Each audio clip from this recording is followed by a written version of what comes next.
मित्रों, आप लोगों को मालूम है जो भारत मैं जब MOS होम के नाते काम करता था, भारत सरकार ने कोरोना का देश भर का एक national control room home ministry में खोला था। कोरोना का कंट्रोल के विषय पर होम मिनिस्ट्री नोडल मिनिस्ट्री था। डिजास्टर का होम मिनिस्ट्री रहते हैं काम करने में। इसलिए जब मैं कंट्रोल रूम में डे नाइट भी हमारा प्रधानमंत्री आदेश दिया है 24 आवर्स मॉनिटरिंग होना चाहिए, ऐसा 4-5 महीना हम काम किया है। जब अलग अलग देशों का बुद्धिजीवी मीडिया ये भी लिखते थे अगर भारत में कोरोना जोर पकड़े कितने करोड़ लोग मर जाते पता नहीं, कोरोना के कारण शिकारी बन जा सकते हैं। ऐसा कुछ लोग तो बोले 40 लाख, 40 करोड़, 50 करोड़, जो मनमाने लिख लिए हैं, मनमाने बोलते थे दुनिया भर से, क्योंकि पॉपुलेशन ज़्यादा है। करोड़ में ना N95 मास्क है, ना PP किट है, ना ऑक्सीजन कॉन्सेंट्रेटर है, ना लोकल मेड वेंटिलेटर है। इतने लोग हैं, इतने डॉक्टर्स नहीं है, बेड्स नहीं है। ये पूरे देश भर में भारत के बारे में ही चर्चा करें। क्यों? We are the largest population country in the world, मगर मेडिकल इक्विपमेंट में, मेडिकल डॉक्टर्स में, बेड्स में बहुत कम था। इसके कारण लोग बोलना भी सही था। मगर आप विश्वास के साथ एक नरेंद्र मोदी जी के नेतृत्व में 140 करोड़ का जनता का आशीर्वाद से हम एक जबरदस्त कोरोना के खिलाफ पूरा जनता को सामने लगाकर हम संघर्ष किया है। भारत के जनता हम कोरोना के ऊपर विजय पाया है। एक सक्सेसफुल लड़ाई कोरोना के खिलाफ भारत के जनता लड़े हैं। कारण एक यूनिटी आया जनता में। अब मैं बता सकता हूं दुनिया में कोई भी देश ऐसा नहीं होगा।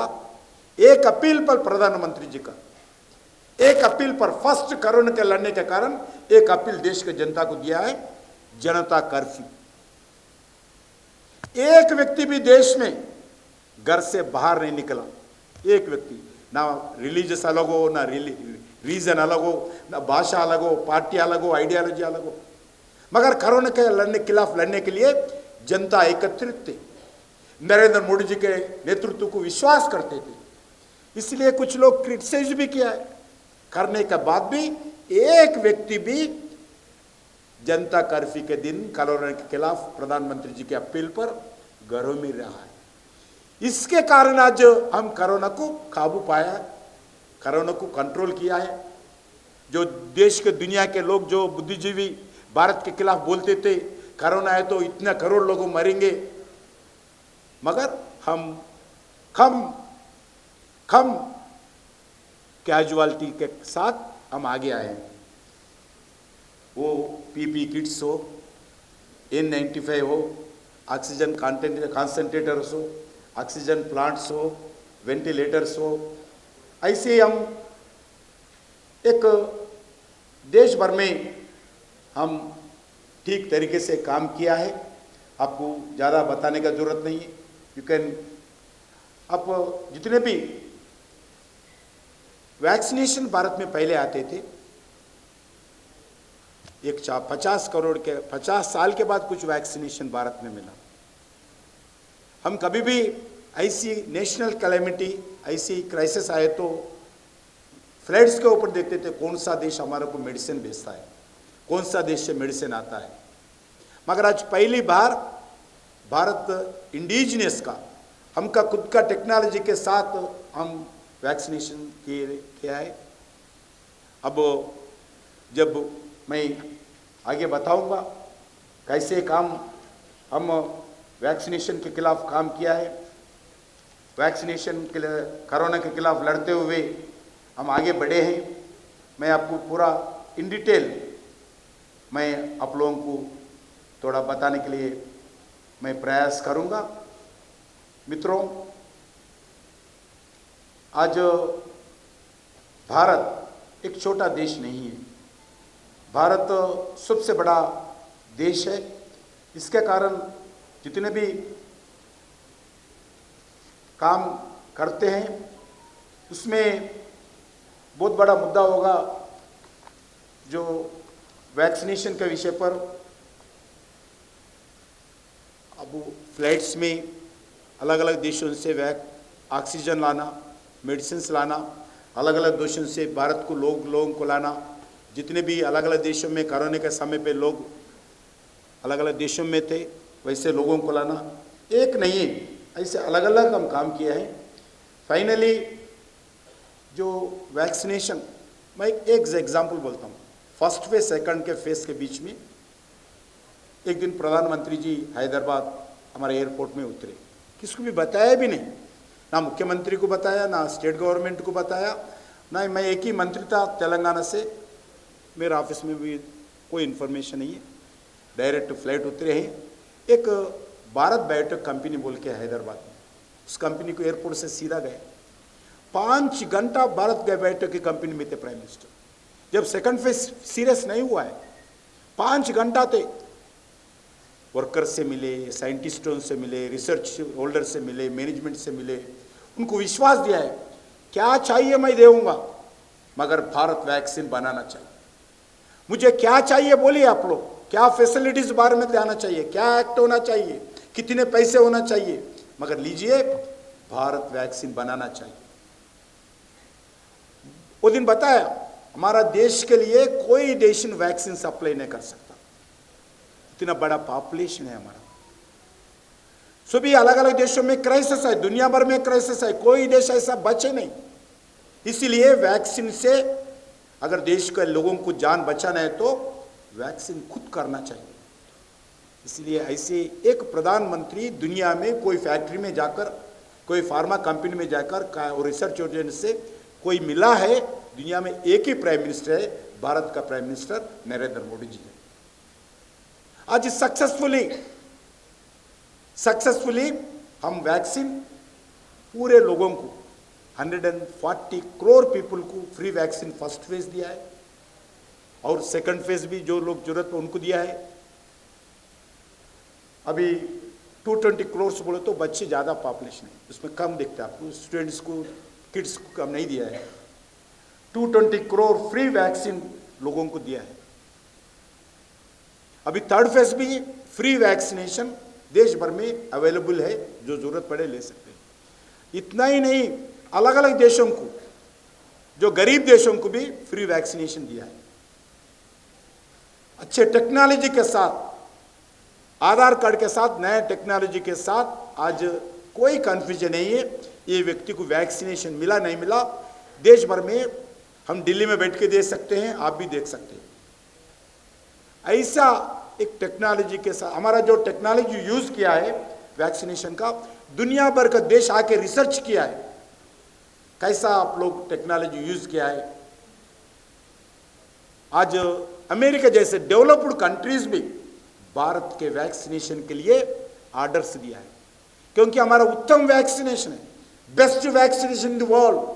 आज मैं देखता हूं एक व्यक्ति भी मास्क नहीं है, कारण वैक्सीनेशन। पहले फेस्टिवल होता नहीं थे, मीटिंग्स होता नहीं थे, प्रेस कॉन्फ्रेंस होते नहीं थे, मास्क लेके घूमते थे। आज एक विश्वास आया जनता को, दुनिया में भी, हमारा भारत में भी, वैक्सीनेशन के कारण। मगर ये गर्व के साथ बता सकते हैं बेस्ट वैक्सीनेशन भारत का आज हमारा है, इसलिए मैं गर्व के साथ कह सकता हूं। नेक्स्ट, हाउसेस हम स्टैचुरेशन मोड पर, हम प्रांत सरकार को बता दिए जितने घर बनाना चाहते हैं हम देंगे पैसे, हमारा सेंट्रल गवर्नमेंट का शेयर हम कंपोनेंट देंगे, आप हाउसेस बनाइए। वैसे मोर देन लगभग 4 करोड़ तक हाउसेस, पक्का हाउसेस सरकार हम किया है, बनाए। उसमें लगभग 65% महिलाओं के नाम पर ये हाउसेस हम अलॉटमेंट किया है। नेक्स्ट, ये भी पहले जब नरेंद्र मोदी जी स्वच्छ भारत के नाम पर काम शुरू किया है, जब हर घर में टॉयलेट होना चाहिए, लोग हंसते थे। अरे प्रधानमंत्री एक घर का टॉयलेट के बारे में बात करते हैं, मगर देश के लिए, गरीबों के लिए, गांवों के लिए, महिलाओं के लिए ये बहुत बड़ा मुद्दा है।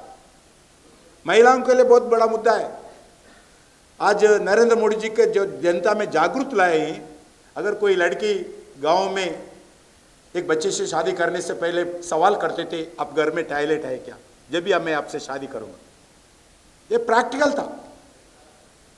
हमारा गांव, मैं एक गांव से रहता हूं, हमारा गांव में सुबह सुबह 5 बजे 4 बजे महिला लोटा लेके पानी लेके गांव के बाद जंगल में झाड़ों में जाते थे। ये स्थिति थी, अपमान होते थे। अगर रोड के बाजू कोई गाड़ी आए तो उठते थे, फिर गाड़ी जाने के बाद उनका जो जाना था, काम करना था, करते थे।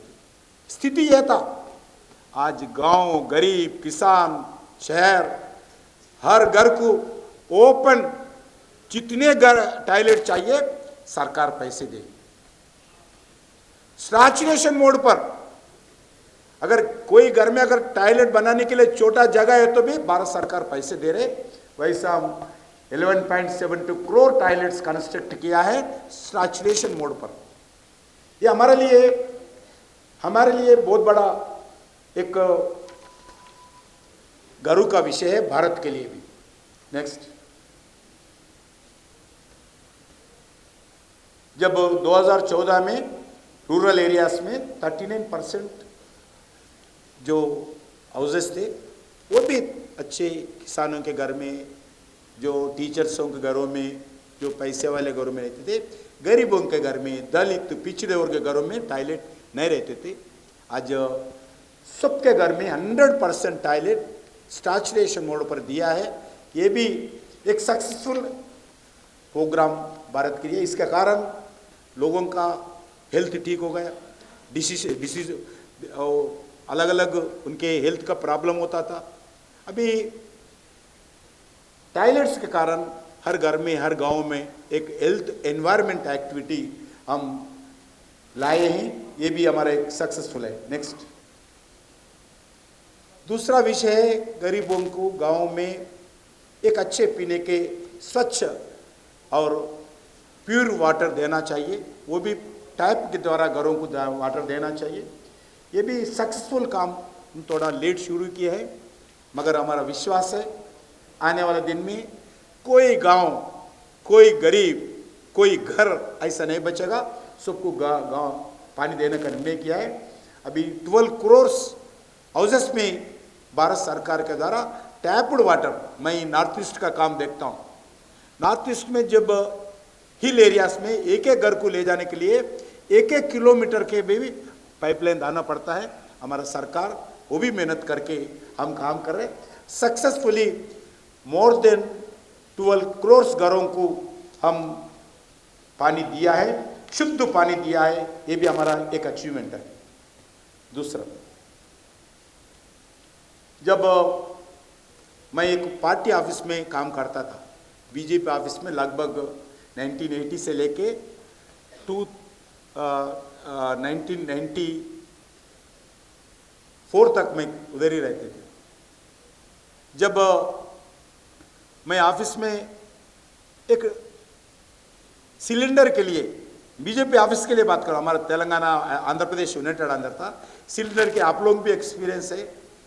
राजनाथ सिंह जी जब एमपी थे, उनके पास जाकर बीजेपी ऑफिस को सिलेंडर देने के लिए उनके पास स्कोप लिया, क्योंकि आंध्र प्रदेश में कोई एमपी नहीं थे हमारे पास। अभी एक सिलेंडर के लिए कितने साल रहते थे, आज घरों के साथ बता सकते हैं। फ्री, जितना चाहिए, जिसको चाहिए, हर घर को आज सिलेंडर्स मिल रहे हैं। उसके अलावा हमारा एक स्कीम है गरीबों के लिए, उज्ज्वला। ये उज्ज्वला के अंदर हमारा हैदराबाद में, मेरा शहर में 100 जनरल वैक्स सिलेंडर्स 150% है। एक एक घर में 3, 4, 5 भी सिलेंडर है। 156% सिलेंडर्स अब हैदराबाद में। दूसरा बता सकता हूँ, गरीबों के लिए एक उज्ज्वला के नाम पर 9.6 करोड़ फैमिलीज को फ्री गैस कनेक्शन दिया है, और हर सिलेंडर को हर महीने 200 रुपीज़ सब्सिडी उज्ज्वला के अंदर हम देते हैं गरीबों के लिए। जनरल नहीं है, मगर गरीबों के लिए 9.6 करोड़ फैमिलीज को हम हर सिलेंडर को 200 रुपीज़ सब्सिडी गरीबों के लिए देते हैं। नेक्स्ट, अभी ये वैक्सीनेशन का बारे में मैं पहले ही बता चुका हूँ। मैं ये world biggest free vaccination campaign, free vaccination activity Bharat में है। दिस ए बिगेस्ट, सभी देशों का पॉपुलेशन देखिए, अपना पॉपुलेशन देखिए, लगभग यूरोप कंट्रीज, अमेरिका जैसे मिलकर भी वो वैक्सीनेशन वो लोग जितना दिया है सभी देशों में मिलकर उससे ज़्यादा वैक्सीनेशन भारत में दिया है। नेक्स्ट,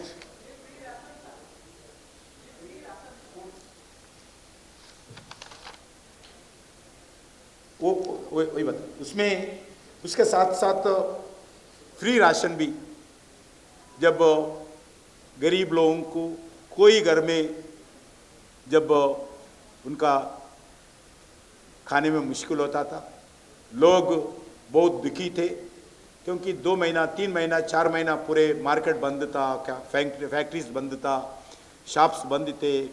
जब middle class, lower middle class के लोग बहुत सफ़र होते थे, जब भारत सरकार ने निर्णय किया है, कैबिनेट मीटिंग में निर्णय किया है, हम चावल देंगे हर व्यक्ति को 5 किलो के हिसाब से। More than 80 crore people last 3 years से हम चावल दे रहे हैं, अभी भी दे रहे हैं, अभी भी बंद नहीं किया है। ये भी दुनिया का world largest free distribution of food grain scheme Bharat में सक्सेसफुल इंप्लीमेंट किया है। इतना बड़ा स्कीम दुनिया में कोई देश भी नहीं दिया है। ये अभी भी चल रहे हैं, इसमें लगभग लाखों करोड़ रुपए भारत खर्च कर रहे हैं। हम विश्वास के साथ बता सकते हैं, कोई घर में कोरोना के कारण चूल्हा नहीं जला, ऐसा नहीं रहेगा। ये हमारा निर्णय है। दूसरा, एक आयुष्मान भारत के नाम पर आज देश में अलग अलग समस्या के कारण अलग अलग डिसीज भी आ रहे। इस दृष्टिकोण से आदरणीय प्रधानमंत्री नरेंद्र मोदी जी तय किया है, भारत सरकार ने तय किया है, हम गरीबों के लिए, मिडिल क्लास लोगों के लिए, सभी लोगों को हम फ्री कॉर्पोरेट हॉस्पिटल का ट्रीटमेंट भी हम प्रावधान करेंगे उन लोगों को। इसके कारण आयुष्मान भारत के नाम पर हम every year every family 5 lakh crore का ट्रीटमेंट मुफ्त में देने का निर्णय किया है। ये ट्रीटमेंट जो भी कॉर्पोरेट आप हॉस्पिटल्स में आप जाना चाहते हैं, आप भुवनेश्वर में जाएंगे, आप विशाखापट्टनम में जाएंगे, आप चेन्नई में जाएंगे, आप हैदराबाद जाएंगे, बेंगलुरु जाएंगे, दिल्ली जाएंगे, देश का कोई भी हॉस्पिटल आयुष्मान भारत कार्ड लेकर जा सकते हैं। उसका जिम्मेदारी भारत सरकार का है। कुछ स्टेट्स प्रॉपर इम्प्लीमेंटेशन नहीं कर रहे, कुछ स्टेट्स अपना स्टेट के अंदर इंक्लूड किया है, वो अलग बात है, मगर भारत सरकार के द्वारा हम ये काम कर रहे हैं। यह सक्सेसफुल है, जो एनी कॉर्पोरेट हॉस्पिटल ट्रीटमेंट ले सकते हैं। नेक्स्ट, जो महिलाओं का हेल्थ देखते हुए, जो स्कूल में जाने वाले, गांव कॉलेज में जाने वाले हमारे बेटियां बहनों को देखते हुए, गरीबों को देखते हुए 1 रुपये 1 सैनिटरी पैड के नाम पर, क्योंकि फ्री है तो मिसयूज होता है, वेस्ट करते हैं बोल के 1 रुपये 1 सैनिटरी हम फ्री देना चाहते हैं, मगर थोड़ा रेस्पॉन्सिबिलिटी फिक्स करना चाहिए। एक व्यक्ति हम लेके खराब होता है, एक्सपायर भी होता है। इस दृष्टिकोण से 1 रुपये 1 सैनिटरी पैड के नाम पर गरीब लोगों को हम सेवा करने के लिए निर्णय किया है। ऐसा लगभग 60 करोड़ सैनिटरी पैड्स अभी लोगों को भारत सरकार अभी तक दिया है।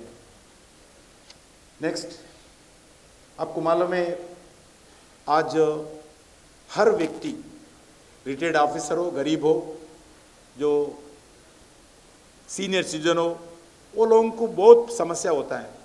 मैं जब बस्ती में जाता है, मेरा बेटा हेल्थ के बारे में नहीं देखते हैं, मैं सीनियर सिटीजन हूँ, हम दोनों रहते हैं, माताजी पिताजी, डॉक्टर तो मेडिसिन लिखते हैं, मेरा दर्द है, सिर में दर्द है, पैरों में दर्द है, बुखार है, मगर मेडिसिन के प्रॉब्लम हो रहे हैं। ऐसा बहुत लोग बोलते, तो फिर वो निर्णय किया है एक जन औषधि केंद्र के नाम पर कम पैसे में, एक पहले 100 रुपये खर्च करने वाले जगह आज 10 रुपये में भी सेम मेडिसिन मिल रहे, ब्रांडेड मेडिसिन की जगह जन औषधि के नाम पर देश में 9,300 शॉप्स अभी तक भारत सरकार खोले हैं। 50% है, 90% तक काम मेडिसिन कम है, चार्ज कम होता है। ये बहुत बड़ा हमारे लिए, गरीबों के लिए हम सेवा कर रहे हैं। नेक्स्ट,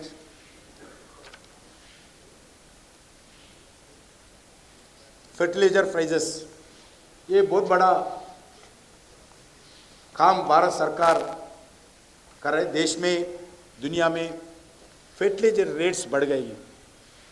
फर्टिलाइजर रेट्स बढ़ने के कारण हर समय, जो कोरोना का समय पर भी हो, यूक्रेन रशिया का समय पर भी हो, इकोनॉमिकल क्राइसिस का भी, हर देश में जो इंपोर्ट करते हैं मेडिसिन, जो फर्टिलाइजर, उसके कारण रेट्स बहुत बढ़ गए। मगर मैं आपको संतोष के साथ बात बता सकता हूँ, 1 रुपये भी फर्टिलाइजर रेट्स हम 8 साल में नहीं बढ़ाए, 8 साल में नहीं बढ़ाए। मैं आपको एक अच्छे विषय बताना चाहता हूँ। अगर एक फार्मर 1 एकड़ अगर क्रॉप करते हैं पैडी का, उनके लिए 2 बैग्स यूरिया यूज़ करते हैं लोग, 2 बैग्स DAP यूज़ करते हैं। एक थोड़ा मैं एक स्पेशली मैं रिसर्च करके बता रहा हूँ। एक फार्मर 1 एकड़ पैडी कल्टीवेशन के लिए 2 bags urea, 2 bags DAP, 4 bags हर क्रॉप को यूज़ करते हैं। साल में रबी हो, खरीफ हो, साल में 2 क्रॉप्स करते हैं किसान। इस 2 क्रॉप्स को मिलाकर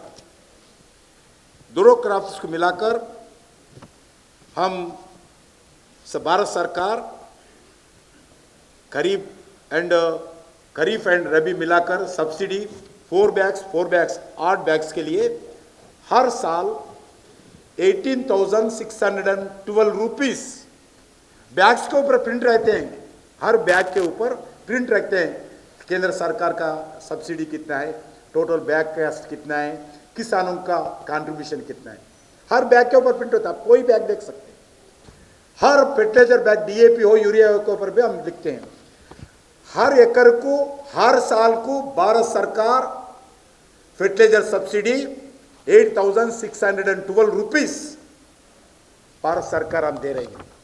वैसा अगर 1 एकड़ को कल्टीवेशन के तो 8,000 रुपीस, 612 रुपीस। वैसे अगर 10 एकड़ करने वाला है तो एक नो लिमिटेशन, गरीब हो अमीर हो, सभी किसानों को अगर एक किसान 10 एकड़ पैडी डाले हैं, उनको 1,86,120 रुपीस भारत सरकार सब्सिडी देते हैं। 10 एकड़ है तो भी फर्टिलाइजर के ऊपर एक साल को 1,86,210 रुपीस सब्सिडी हम देते हैं। उसके अलावा हम 6,000 रुपीस, हाफ एकड़ हो 10 एकड़ हो, हम 600 रुपीस भारत सरकार PM किसान योजना के अंदर हम दे रहे हैं। अगर वो मिलाए तो 1 एकड़ वाले किसान को एक साल को 24,612 रुपीस, 1 एकड़ वाले किसान वालों को भारत सरकार फाइनेंशियल सब्सिडी हो, डायरेक्ट पैसे हो, 24,612 रुपीस हम देते हैं। अगर 10 एकड़ वाला किसान है खेती करने वाला पाड़ी को, उनको लगभग 1,92,000 रुपीस भारत सरकार के द्वारा डायरेक्ट और इनडायरेक्ट फाइनेंशियल असिस्टेंट सिर्फ 2 स्कीम के अंदर, PM किसान योजना हो, फर्टिलाइजर सब्सिडी हो, भारत सरकार हर किसान को मिलता है। इतना काम भारत सरकार कर रही है, क्योंकि दुनिया भर में रेट्स बढ़ गए, मगर भारत सरकार अभी तक 1 रुपये का रेट नहीं बढ़े। हर बैग के ऊपर ऐसा प्रिंट रहते हैं, हर बैग के ऊपर कोई फर्टिलाइजर बैग आप उठाइए, प्रिंट बाज़ाब्ता करते हैं कंपनी वाले।